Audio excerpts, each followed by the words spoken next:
He hadn't planned to make the call. Not that night. Not ever. But there he was, sitting in his car outside the studio, the engine off, the city buzzing in the distance, and his phone screen glowing in the dark like a secret. His thumb hovered over the number. Her number. It wasn't even saved under her name anymore. Just a number he had memorized too well to ever forget. It had been months since they last spoke. Not even a message had passed between them. But tonight, something was different. He had just come from a meeting, one that would change his life, one that promised a future far away from everything he once knew. A future without her. They offered him the lead role in a European production. A full year abroad. A new identity. A clean break. It was what he had been working for. What he had told himself he wanted. But now that it was real, now that the papers were ready, and the ticket was almost in his hand, all he could think about was her. He didn't know what he was expecting. Closure? Permission? One last connection before he disappeared from her life completely? His fingers trembled. And then, before his brain could stop him, he pressed call. It rang. Once. Twice. 3 times. And then, hello? It was her voice. Exactly as he remembered it. Soft. Tired. Maybe confused. She didn't know the number. Of course she didn't. He froze. Should he hang up? Should he speak? Can, she whispered. The way she said his name, it wasn't anger. It wasn't shock. It was like a question that had been sitting in her chest all this time, waiting for this exact moment. His silence was the answer. Yes, he said finally. It's me. She didn't respond right away. There was just breathing. Quiet. Uneven. Like she was holding something back. I didn't think I'd ever hear your voice again, she said. He swallowed hard. I didn't think I'd ever call. Then why did you? That was the question, wasn't it? Why now? Why after all this time? Why break the silence? He exhaled, long and slow. Because I'm leaving. Another pause. For good? He nodded, forgetting she couldn't see him. Yeah. Europe. New project. Long term. I see, she said. Just that. But it felt like a knife. I didn't want you to hear it from someone else. Why would I? We don't talk anymore. He bit his lip. That was true. But wasn't this still her story too? I guess I just needed to hear your voice one last time, he admitted. There was a crack in her voice when she replied. You don't get to do that.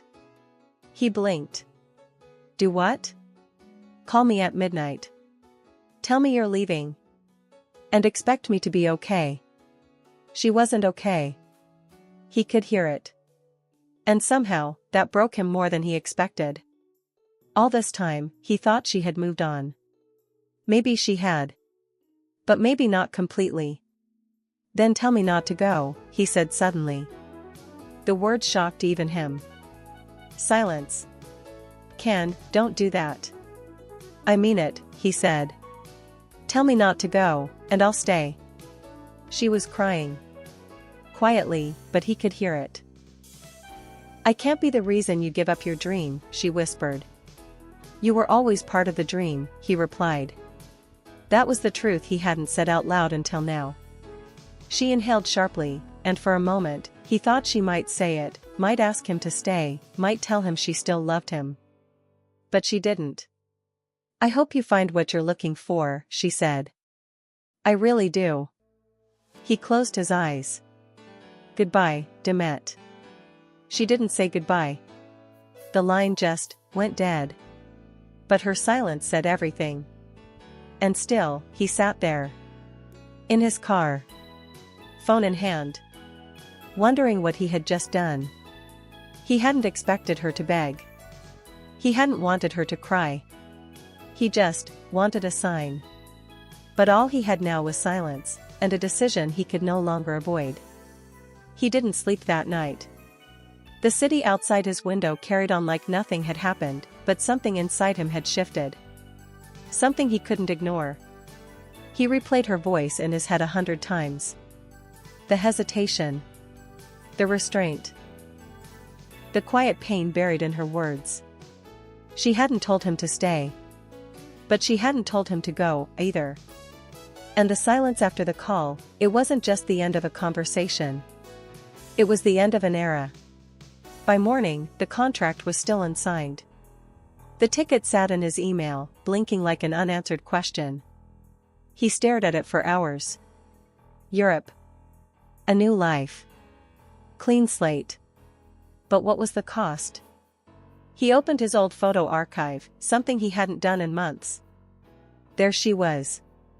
Laughing on a beach they never named. Wrapped in a scarf he had given her. Holding a coffee she never drank but always carried because he liked the smell. Moments that were too real to forget. Moments that made him question everything. Was this the kind of love you just walked away from? He thought about the way her voice cracked when she said his name. The pause before she asked, "For good?" The way she didn't say goodbye. He had told himself he called her for closure. But now he wasn't sure he had it. 2 days passed. He didn't call again.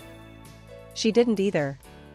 Maybe that was the rule they had set, without saying it out loud: no second calls, no follow-ups, no unfinished business. But the business was unfinished. And it haunted him. The night before he was supposed to leave, he found himself in front of her apartment. He didn't go up. He just sat in his car, again, like a coward, or maybe a man holding on to the last thread of something real. He looked up at her window. The light was off. Curtains closed. He imagined her behind them, maybe reading. Maybe sleeping. Maybe crying. Or maybe trying not to think about him at all. He almost called again. His thumb hovered over the same number. But he didn't press it. This time, he knew, if he called again, it wouldn't be fair. Not to her. Not to either of them. Instead, he did something else. He pulled out a piece of paper from his glove box. The back of an old script page. And he wrote, "I'm sorry I called you like that. I didn't mean to hurt you. I just couldn't leave without hearing your voice. I know you didn't ask me to stay. But I need you to know, if you had, I would've. Maybe we weren't meant to be together in the end. But you were the most real thing in my life. And I'll carry you with me. Even if I leave, I never really leave you behind." He folded the note, placed it in an envelope, and wrote her name on it. Not to be sent. Not to be given. Just to be written. Because some words are for closure. And some are for healing. The next morning, he boarded the flight.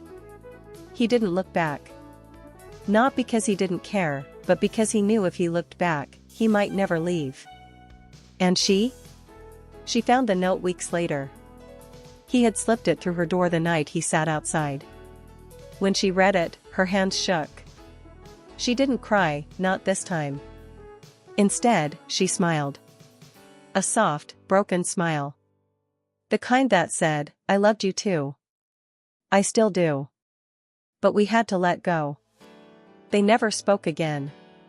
Not directly. But sometimes, late at night, she would replay that voicemail, the one she secretly saved. Just to hear his voice. Just to remember that once, on a quiet night, he had called her. Not for closure. But because he still loved her. And in another life, maybe that call would have changed everything. But in this one, it was the goodbye they never dared to say out loud.